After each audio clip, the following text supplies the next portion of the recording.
problems creep in when you allow them to. When you are not enjoying each other and enjoying the gift that God gave you, that he has instructed us to have, that he created for us. The sex. We are supposed to be one with each other in all things. When you stop having sex with your spouse, problems happen. And when that pause has generated a long enough time, then doubt creeps in. Insecurity creeps in. And then when you're insecure, you go looking to what? Fill that and add some security to you because you want someone that's going to praise you and boost you. And I promise you, there's always someone. I promise you, there's always someone that's looking to praise your significant other when you're not. That's big facts. That's big facts because I tell you one thing real fast. Like, that has always been a hurdle for me. For a lot of people who know me, they might feel like it's strange for me to say that I'm heavily insecure, but I am. And Wendy knows that. I'm super, super insecure. And so I always feel like I've got to be on my A game 110% of the time because I feel like if I ever get to slipping up in any type of area, somebody's going to notice it.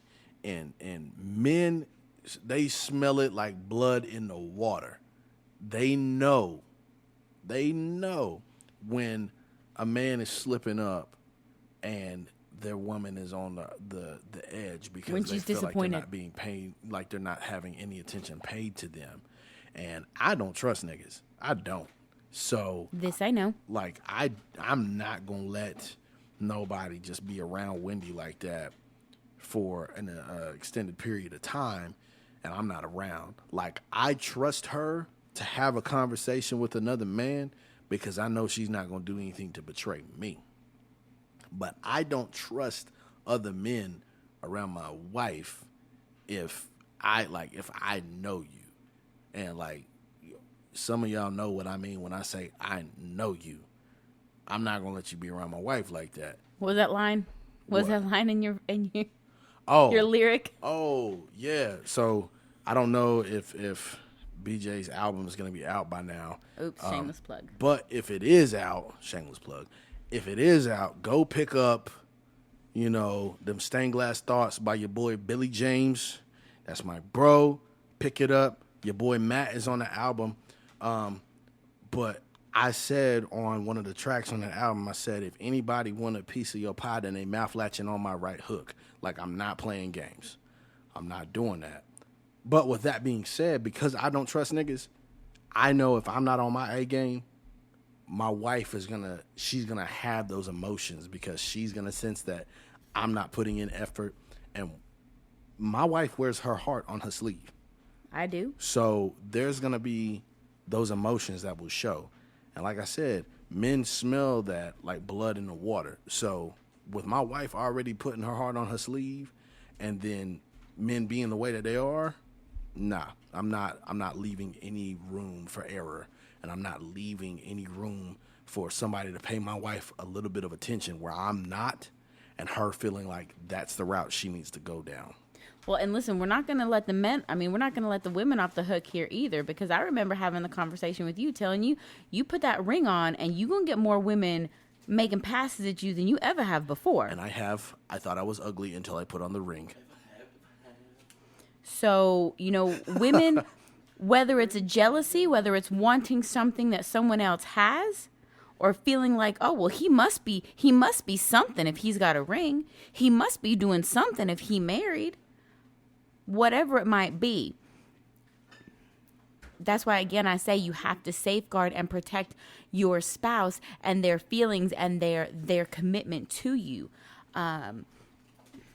Just remember that we all need a little bit of praise. We all need a little bit of attention and affection. And don't be scared to be like, yo, I need some attention. Like, if your spouse thinks that's you being needy, you have the right to be needy sometimes. Well, and I still stop you in the middle of the day, in the middle of the afternoon, in the middle of anywhere. Just, I need a hug. Babe, I need a hug. Well, and at first, when I first started doing it, you would look at me like, what? Yeah. But I think you finally started to understand, like, that's my way of telling you, I just need a little bit of connection for this one moment to remind me that it's all cool. It's all going to be okay. Bet. Without going into some big explanation of everything in my day and what I ate and why I didn't feel like this was the right thing to do. And oh my goodness, my world's falling apart. I just need a hug. It's that connection. I think for me, I think the biggest thing for me, and, you know, Pastor said this, obviously, you know, because we got like 500 more testosterone than women. My biggest thing, obviously, fellas, y'all know where I'm going. Ladies, y'all do too. Shout out to Wendy for making this point because, matter of fact, shout out to Pastor John and Wendy for making this point because I love y'all. I need sex. That is a big thing for me. I need that to feel wanted, connected, needed. Just a little bit of where I come from and why I need that.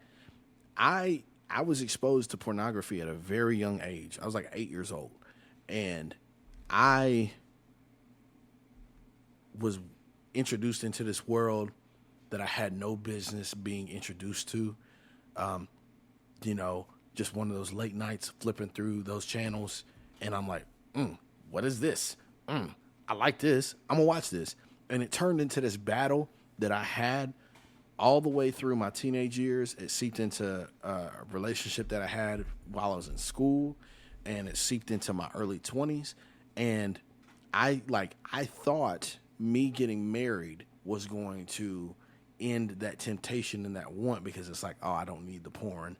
But did it? I have this wife, you know, because her body is not her own anymore. Shout out to 1 Corinthians chapter 7. Yo, no, it didn't. Because I still have to fight that temptation. You know, marriage and all these things, it doesn't take away temptations. Anything that you think might take it away, it don't. Like, you have to constantly work at it. Like, if I get a new iPhone, I consistently have to have Wendy set up a password on there. He just did. That will restrict me from looking up certain things. Like, I can't even look up KB on Google. That's how bad it is. And I think it's because it like sounds like KY. So they won't even let me look up KB. Just things of that nature. But anyways, so I was exposed to pornography very, very young, and it seeped into a relationship that I had in high school where I felt like, okay, this is how people show that they love each other, which I wasn't wrong in that sense, but that's not the only way people showed how they loved each other. I thought it was.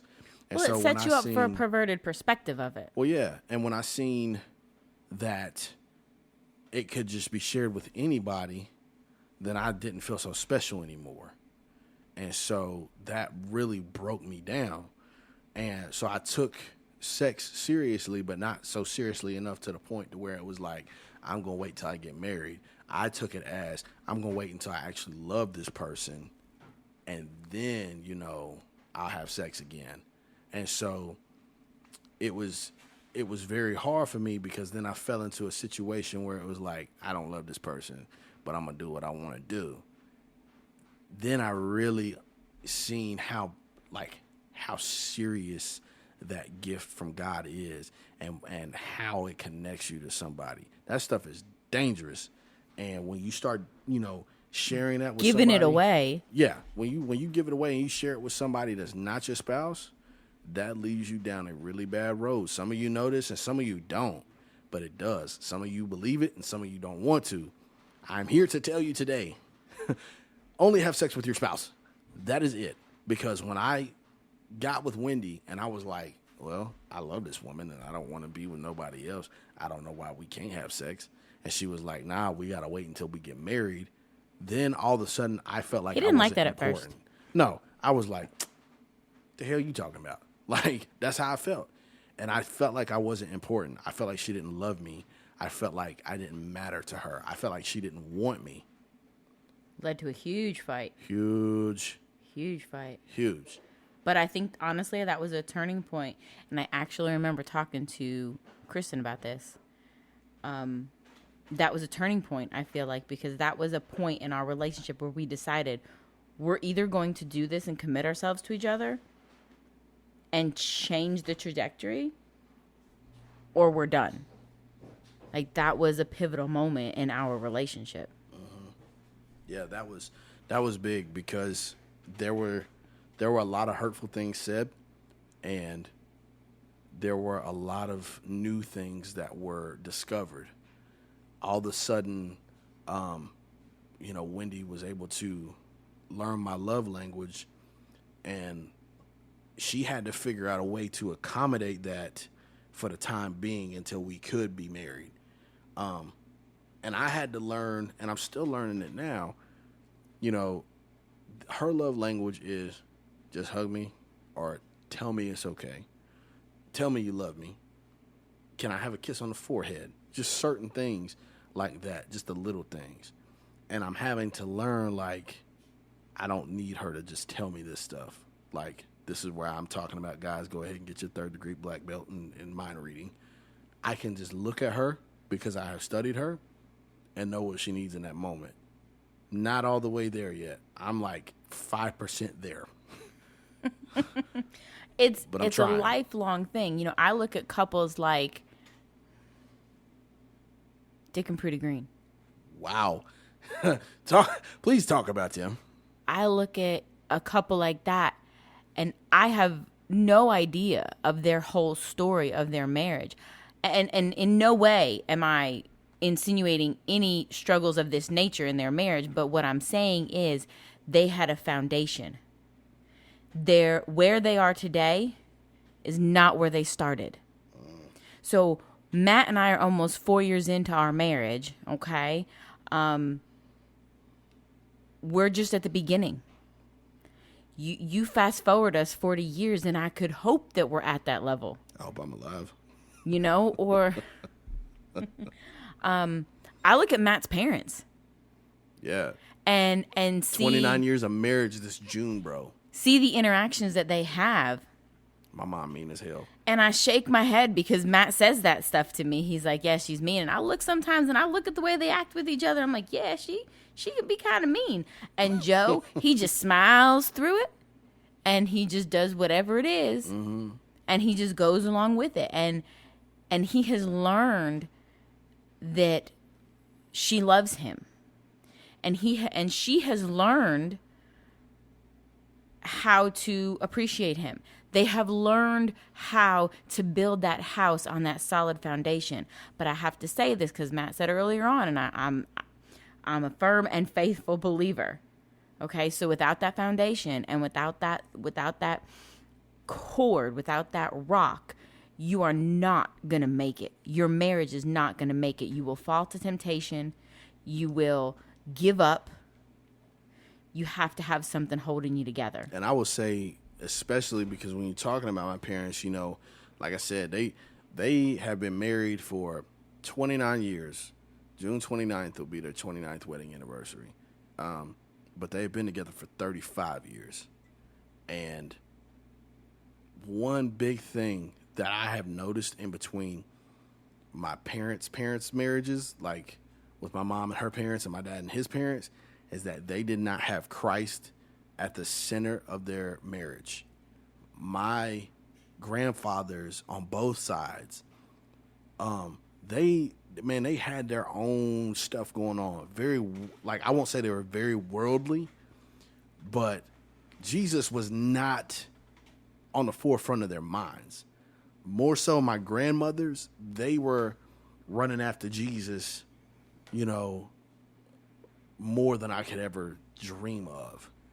And when you are unequally yoked on top of that, not having that as a foundation, that can lead you to shaky ground. And so when my parents got together, they actually met at a Bible study through FAM. And that's why that church is so meaningful to me. But they met at a Bible study. Jesus was already in the relationship before they even formed a relationship. And so when they got together, they had decided our marriage is going to be different than what our parents had. We are going to go ahead and we're going to make sure that this is what we stand on, and we're going to give this to our children. And so when I was growing up, I grew up in church. And not to say that that's a bad thing, because I got a life that a lot of people don't really get. But it was harder for me to find Jesus for myself. But I'm so thankful that my parents decided to build their marriage on that, because it allowed me to be instilled with some values and a belief system that I know to be my truth and I feel is the truth, to where I said I want the same thing for my marriage, because I want my daughter to have the same thing. I want to leave legacy behind of family who loves Jesus and wants to go after that. And I know, like, Wendy said, I did not like it at first when she was like, nah, we're waiting until we get married to have sex. I hated it. The first year out of the 2 we were together before we got married, like, I was cussing her up and down in my mind. That joint pissed me off. But I had to remember, and especially after we had that big fight, I had to remember, as like, yo, what did I tell myself, when I looked at my parents growing up? I wanted to make sure that Jesus was the foundation of my marriage, which meant that Jesus had to be the foundation of my dating relationship as well. And going into that marriage, I made sure that Jesus was the foundation. So after we had that big fight, my focus moved off of the physical and the temporariness of our immediate satisfaction, our dating relationship, and the instant gratification of having sex when I wanted it. Me remembering that I wanted Jesus as my foundation helped me push through to realize, like, this is just a season that I will have the rest of my life to be able to be with this woman in the way that I want to be. And I can look back on that and I can thank God for allowing me to have the gift to see and hear and know who he is, and to be able to choose to make him the foundation in all things. Because now I can say, like, my marriage is not easy by any means, but I see value in fighting for it every single day, and I see value in choosing you every single day because I chose him. Choosing him taught me how to choose my wife. I know that might be a little confusing, but when you decide to choose the epitome of love, it's not that hard to learn how to do it. And it's not that hard to learn how to choose that person that you've chosen to spend the rest of your life with every day. You think you only choose them for that one day, and then you say your I do's and it's it. No, you have to wake up and you have to choose that person every single day. Yep, every day. Every day. But we started talking about infidelity. And we started talking about the big obvious, right? When you actually fall into a sexual indiscretion, okay? And that kind of a relationship. But I want to make sure I point out, because to me, this is important. I feel like, although no one sin is not greater or lesser than the other, Nah. I do feel like it needs to be mentioned that there are different levels of indiscretion and betrayal within a marriage, starting with emotional conversations that you're stealing from your spouse and sharing with someone else. Okay, everybody, so we felt the need to go ahead and stop the episode right here, because literally we could have gone on forever with this, and as you could kind of tell, Wendy was ready to start back up. So we just want to say thanks again for listening to the podcast. We thank you for tuning in to part 2, and we hope that we can continue to give you some more content, and we hope that you're truly enjoying this content. And just make sure that you tune in next time for our next episode of Me and My House.